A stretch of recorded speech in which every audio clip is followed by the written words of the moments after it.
მოგესალმებით ამ მშვიდ ორბელიანების სასახლის გარემოდან. რადგანაც გუშინდელი ჩვენი შეხვედრა ვერ შედგა ისე როგორც მე მინდოდა, თუმცა თქვენ იყავით მოსული ძალიან მრავლად და იყო არაჩვეულებრივი განწყობაც, მაგრამ ჩემი ხმამ ვერ მოგწდათ თქვენ, რადგანაც გადაგვიჭრეს, ხან დაგვიპატიმრეს სცენა, ხან გადაგვიჭრეს ხმა, მიკროფონები და ასე შემდეგ. ამიტომ გადავწყვიტე, რომ დღეს ხელახლა იმათვის, ვინც ვერ გაიგო თუნდაც სიტყვის პირველი ნახევარი, დაუბრუნდე რამოდენიმე თემას და გავაგრძელო ის, რაც საერთოდ ვერავინ ვერ გაიგო გუშინდელი ჩემი სიტყვიდან. პირველ რიგში მე მინდა გითხრათ, რომ არაჩვეულებრივი მართლაც განწყობა არის ეს 25 დღე პროტესტისა და არაერთი და მრავალი მარში, რომელიც ასახავს მართლაც მთელ ქვეყანას, ყველა რეგიონს, ყველა საზოგადოების სეგმენტს და ეს არის ნამდვილად ძალიან დიდი ძალა. და ასეც ცხადი არის, რომ ეს ძალიან დიდი ძალა აშინებს ზოგ-ზოგს. თუმცა არაფერი საშიში არ იყო გუშინ. მე ვნახე ასევე ძალიან დიდი რაოდენობა პოლიციელების, სხვადასხვა ფორმის პოლიციელების იქ თავისუფლების მოედანზე და ვერ გავიგე რისი ეშინოდათ ესოდენ, რატომ ეშინოდათ ჩემი ხმის, ჩემი დგომის, თქვენი დგომის და კიდევ რისი ეშინოდათ არ ვიცი. ჩვენ არაფერ სხვას არ ვაპირებდით თუ არა ერთმანეთთან საუბარს. და ამ საუბარს გავაგრძელებ იმითი, რომ გუშინ იყო ძალიან მნიშვნელოვანი მომენტი, რამე თუ იყო ერთ-ერთი მარში, ძალიან მნიშვნელოვანი ანწუხელიძეს მარში, რომელიც ყველასთვის, ჩვენთვის არის ძალიან ღირებული.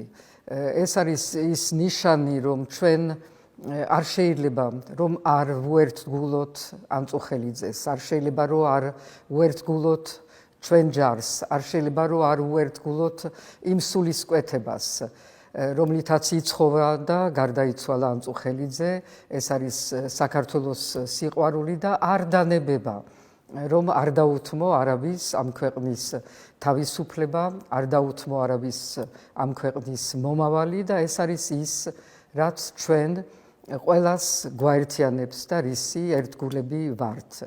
ასევე მე აღვნიშნე გუშინ, რადგან გუშინ ასევე იყო ვეტერანების მარში, რომ მე, როგორც ამ ქვეყნის უმაღლესი მთავარსარდალი, ვარ ერთგული ამ ჯარის, რომელმაც გაიარა ძალიან რთული წლები, რომელმაც იცის ძალიან კარგად სად არის მისი მტერი და რომელმაც იცის ასევე ძალიან კარგად ვინ არიან ის პარტნიორები, რომელმაც მას ხელი გაუწვიეს, რომლებმაც დაეხმარეს იმაში, რომ მისი აღჭურვა, მისი მზადყოფნა, მისი პროფესიონალიზმი ყოფილიყო იმ დონეზე, სადაც არის დღეს.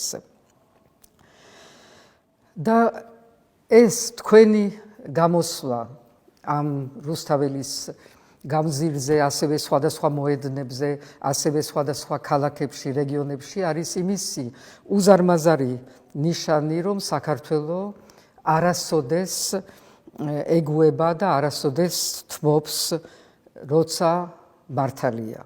და დღეს ნამდვილად მართალი არის საქართველო მთლიანად და მართალი ხართ თქვენ, ვინც აქ დგახართ და არ იღლებით და არ დაიღლებით. მე პირადად, ახლა ჩემზე უნდა გადმოვიდე და გითხრათ, მე რისი ერთგული ვარ. ერთგული ვარ, უკვე ვთქვი, ამ ჯარის, ამ ქვეყნის, ამ ხალხის. ერთგული ვარ ჩვენი კონსტიტუციის, რაც არ უნდა იყოს ნათქვამი იმაზე, რომ მე არაერთხელ თუ ორჯერ კონსტიტუცია დავარღვიე, ეს ყველაფერი არის აბსურდი. მით უმეტეს იმათგან, რომლებიც არღვევენ და ფეხქვეშ თელენ კონსტიტუციას პრაქტიკულად ყოველდღიურად. მე ვარ ერთგული არა მხოლოდ კონსტიტუციის, არამედ მისი სულისკვეთების, როგორც იმ დღეს, როცა მე 6 წლის წინ ფიცი დავდები ამ კონსტიტუციაზე, ასევე ვარ დღეს, არ შემიცვლია არაფერი, ვარ იმავე საქართველოს ერთგული, იმავე კონსტიტუციის და მისი ყველა პრინციპის, რომელიც იწყება ყველა იმ ადამიანის უფლებების პრინციპებით, რომელიც დღეს არის ამგვარად დარღვეული, არჩევნების უფლება, რომელიც ამგვარად არის დარღვეული და ყველა კიდევ გამოთქმის, შეკრების და ასე შემდეგ და ასე შემდეგ. ეს კონსტიტუცია არის ის, რაც მიგვიყვანს ევროპამდე, რამე თუ ეს წერია კონსტიტუციაში და ვარ და ვიქნები ერთგული სწორედ იმ მუხლის, რომელიც გვავალდებულებს, რომ ჩვენ ყველაფერი გავაკეთოთ იმისთვის, რომ ეს ქვეყანა შევიყვანოთ თავის ევროპულ ოჯახში, სადაც ეკუთვნის მას.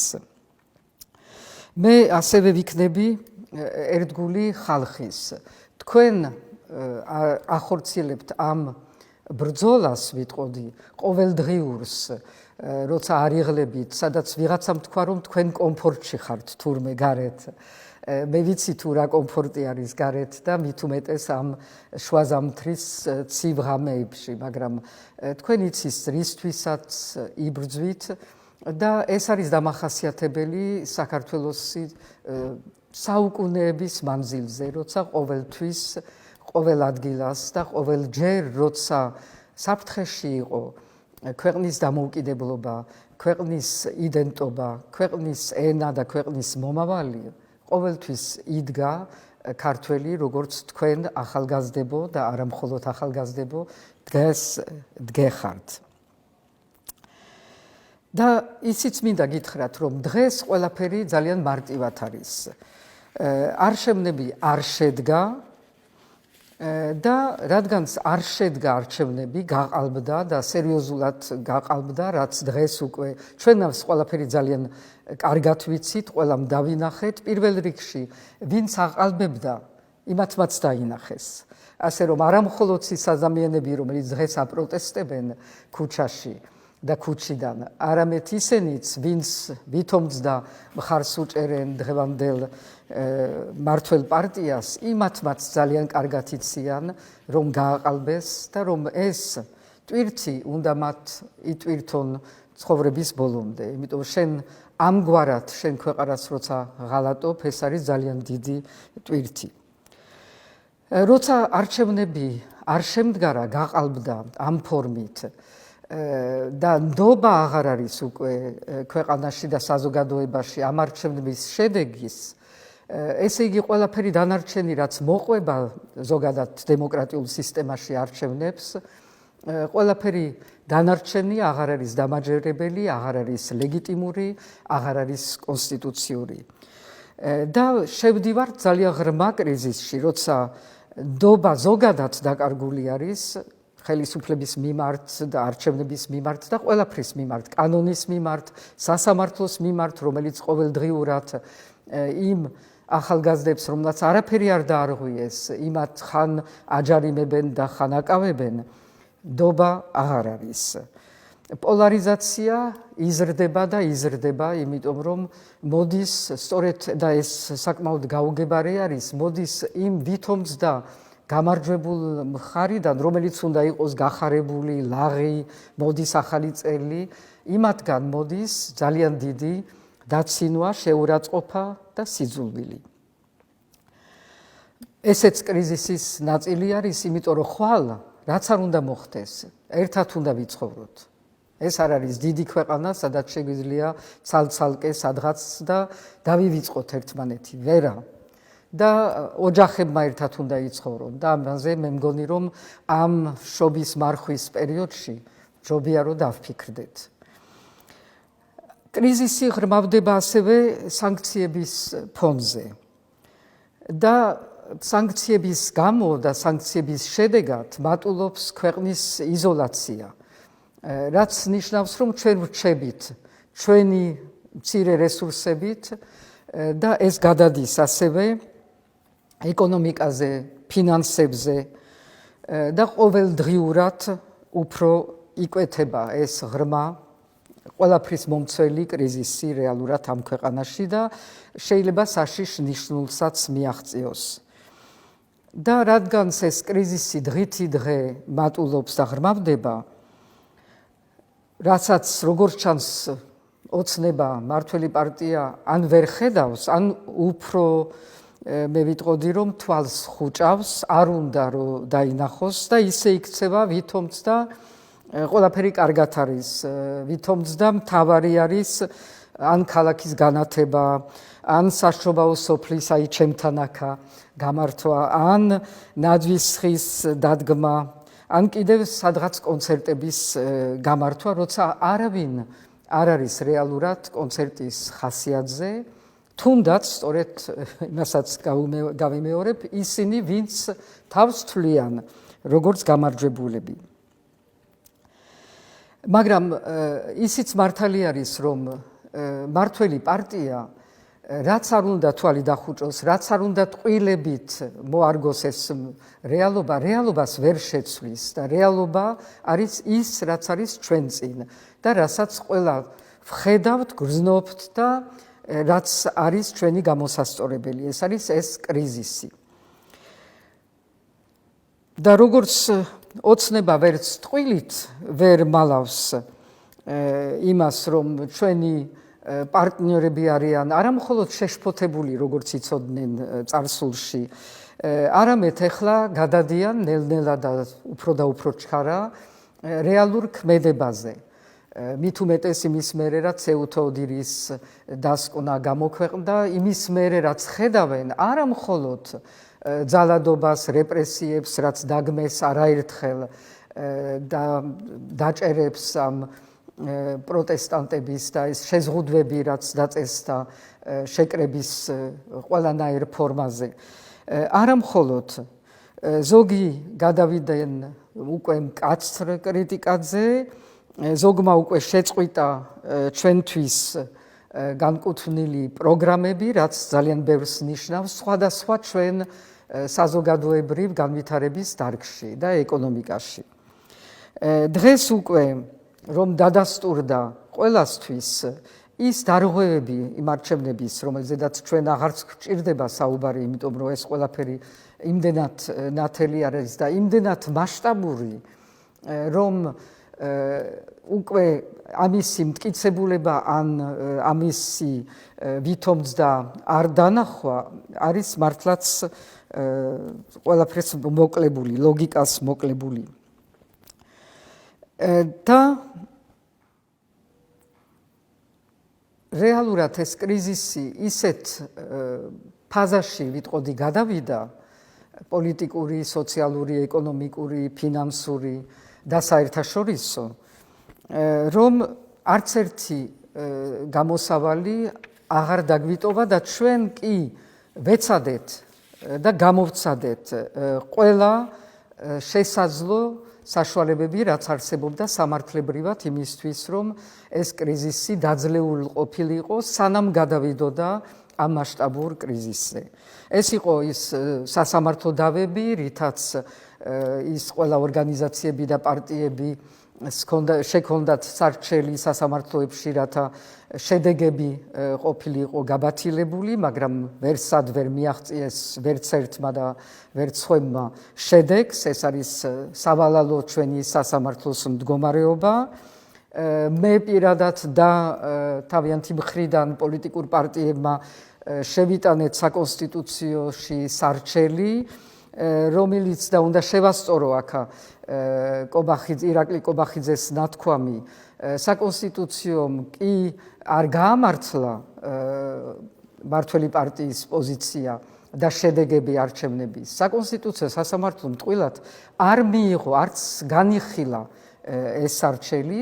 საკმაოდ დიდი დრო მოუნდა იმისთვის, რომ ეს ეთქვა, რომ არ განვიხილავ, რამაც ასევე ახალი არაკონსტიტუციური კაზუსი შექმნა, რადგანაც პარლამენტი, არალეგიტიმური პარლამენტი არ უნდა შეკრებილიყო არც ჩემს გარეშე, რაც მოხდა, არც საკონსტიტუციოს პასუხის გარეშე, რაც ასევე მოხდა. ასევე მოქალაქეებმა შეიტანეს სტრასბურგშიც თავიანთი სარჩელი, და ეს არის ბოლო ეტაპი, რაც შეიძლება იყოს, მაგრამ ყველამ ვიცით, რომ სტრასბურგი დღეს ხვალ არ გასცემს პასუხს, მაგრამ ეს ნაბიჯიც გადადგმული იყო. არ დარჩა არც ერთი სამართლებრივი კონსტიტუციური ასეთი გზა. დარჩა მხოლოდ და მხოლოდ ახალი არჩევნების დანიშვნა. და ეს არის ის, რაც არის ხალხის მოთხოვნა, ჩემი მოთხოვნა, პოლიტიკური პარტიების მოთხოვნა, ჩვეულებრივი მოქალაქეების ყველასი მოთხოვნა და მთელი ამ მარშების, ვინც დადის ჩვენ სხვადასხვა გზებზე და აქ შეკრებილი ადამიანების ერთობლივი ძლიერი მოთხოვნა. და ამ ერთადერთ ფორმულას, რაც დემოკრატიებმა გამოიგონეს იმისთვის, რომ გადაწყდეს ამგვარი კრიზისი, ჩვენ იქ, სადაც ვიმყოფებით დღეს, რჩება ორი გამოსავალი. ერთი არის მივახციოთ ამ არჩევნებს უმოკლეს დროში და იმ პირობებში, რომელიც აღადგენს ცხადიან დობას ამ მომრჩევლების, იმიტომ სხვანაირად აზრი არ ექნება, მივახციოთ მართველ გუნდთან შეთანხმებას იმაზე, რომ ჩატარდება ეს არჩევნები შეთანხმებულ ვადაში და სწორედ შეთანხმებულ ამ პირობებზე, რომლებიც არის აუცილებელი იმისთვის, რომ ნდობა აღდგეს. ეს არის ის, რისთვისაც მე გუშინ, მაგრამ ვერ გაიგეთ ესა, იმიტომ რომ ძალიან არ მოწონთ, როცა მე საუბრობ დიალოგზე, კომპრომისზე, ვითომც ჩვენ ვართ რადიკალები და მეორე მხარე არის ყოველთვის მშვიდობის მტრედი, დიალოგის მომთხოვნი და ასე შემდეგ. დიალოგი ჩემთან უნდა იყოს და არა სხვადასხვა საზოგადოების ცალკეულ პიროვნებებთან, რომელიც თავისთავად არ არის ცხადია აკრძალული და შეიძლება კარგიც იყოს, მაგრამ ამ საკითხებზე დიალოგი უნდა იყოს ჩემთან, როგორც მედიატორი და იმათთან, ვინც იყვნენ მონაწილე ამ არჩევნებში, ანუ ის პოლიტიკური პარტიები და ვინც აკვირდებოდა და იცის ზუსტად რა პირობები და როგორ იყო დარღვეული იმისთვის, რომ ეს გამოსწორდეს და მეორე მხარეს ივანიშვილი და მის მიერ დანიშნული, არ ვიცი, რამდენიც წარმომადგენელი მისი პარტიის, რასაც ისურვებს. პრინციპში მარტოც რომ მოვიდეს არა უშავს. მეც ვიქნები მაშინ მარტო და ვილაპარაკოთ.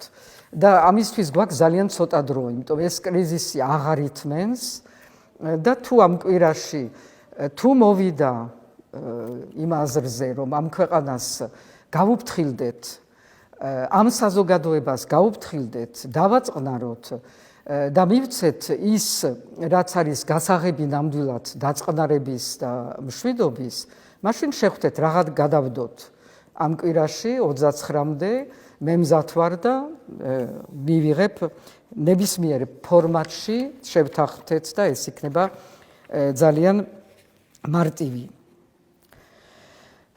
და მე 29-დან უკვე თუ არ იქნა მიღწეული ეს კომპრომისული ვარიანტი, ეს დიალოგი, რაც კიდევ ერთხელ მინდა ამას ხაზი გავუსვა.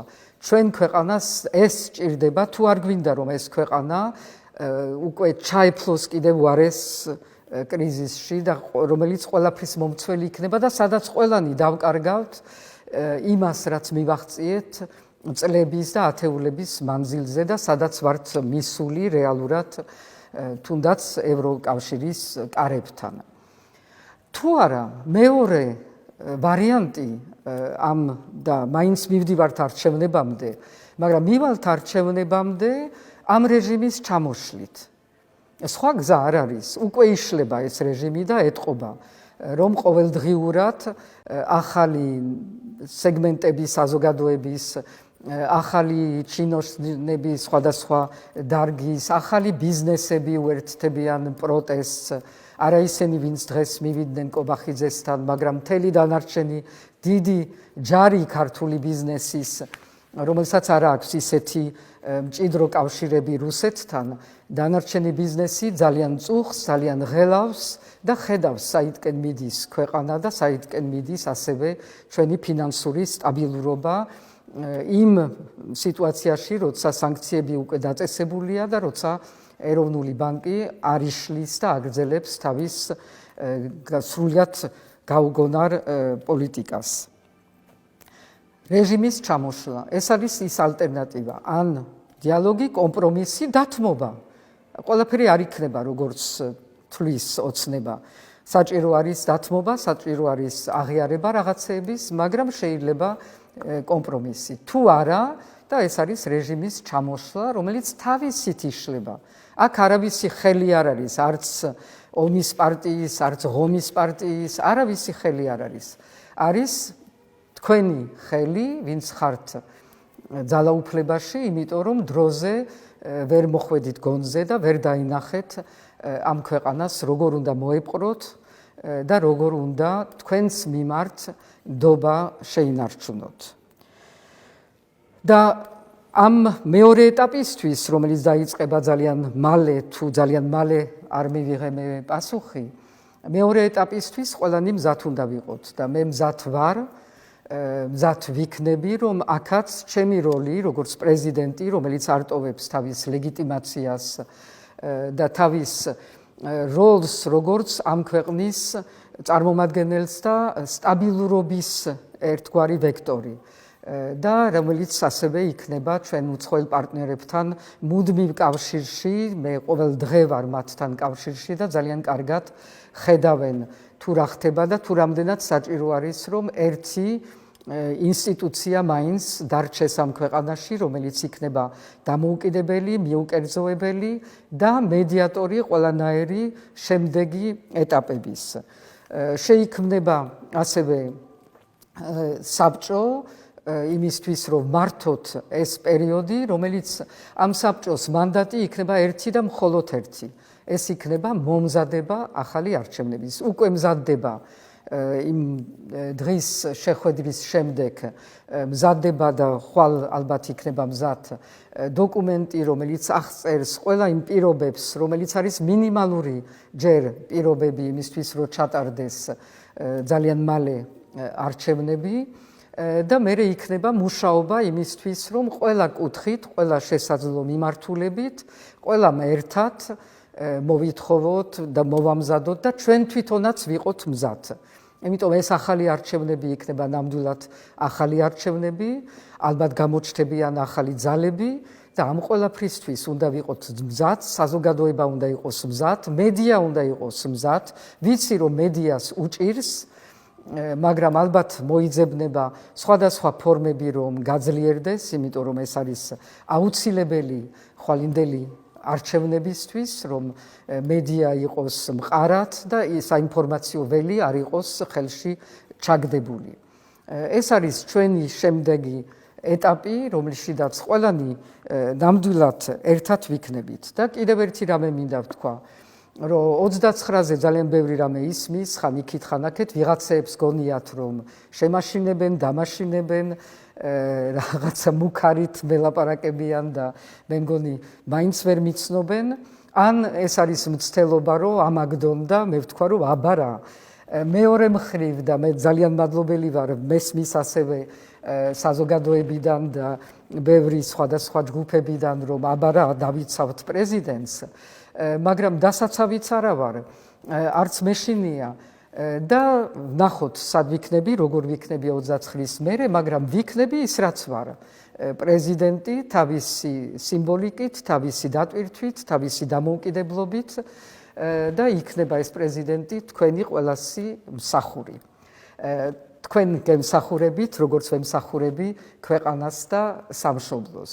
ასე რომ ყველაფერი ძალიან ნათელია, ყველაფერი ძალიან მარტივი არის და ერთი კიდევ რამე რაცაც უნდა ხაზი გაუსვა აუცილებლად, სანამ დაგშორდებით და მე ალბათ გადადიხართ პროტესტზე. არავის ამ ქვეყანაში არ უნდა არეულობა. ხელისუფლების მმართველ პარტიის უпростоრეთ გეგმებში, სცენარებში, ზოგიერთი სცენარი ჩვენს გვაქვს ნანახი, ძალიან აწვევიან იმას, რომ იქნება არეულობა, იქნება რაღაცა სამოქალაქო დაპირისპირება და რაღაცნაირად ამ სცენარს უწყობენ ხელს. ნაძვის ხის მომენტი იყო ამისი დასტური. გუშინაც ალბათ იმედი ჰქონდათ და ამიტომ ამდენი პოლიციელი იყო თავმოყრილი თავისუფლების მოედანზე. შიგა და შიგ აბრალებენ პოლიტიკურ პარტიებს, რომ მათ უნდათ გადატრიალება, მათ უნდათ რევოლუცია და ამიტომ უნდა დაიჭირონ და ამიტომ უნდა გაუქმონ რაღაც პარტიები და ასე შემდეგ. მეც მაბრალებენ რადიკალიზმს, არ ვიცი სად დაინახეს. არა, არავის ვინც არის შეგნებული ამ ქვეყნის მომავალი როგორი უნდა იყოს და როგორი გვინდა და ვისთან ერთად გვინდა, ჩვენ გვინდა ამ ქვეყნის მომავალი დემოკრატიულ ქვეყნებთან ერთად, ევროპულ და ამერიკელ ქვეყნებთან ერთად და ამისთვის ჩვენ არანაირი არეულობა არ გვაწყობს, გვაწყობს ქვეყნის განვითარება. და ქვეყნის განვითარებას სჭირდება მშვიდობა და თქვენ რომელიც ამდენს ლაპარაკობდით ვითომ მშვიდობაზე რეალურად გვაშინებდით რაღაცა ომის საფრთხით, გარე ომის საფრთხით, რომელი ჯერ გაუგებარი და გაურკვეველი არის. ეხლა გინდათ რომ დაგვაშინოთ შიდა ომით. არც ერთი არ გამოვა და არც მეორე. ეს ქვეყანა წავა თავისი გზით, მშვიდობიანად გაივლის ახალ არჩევნების ეტაპს და იქნება ძალიან წარმატებული და ძლიერი.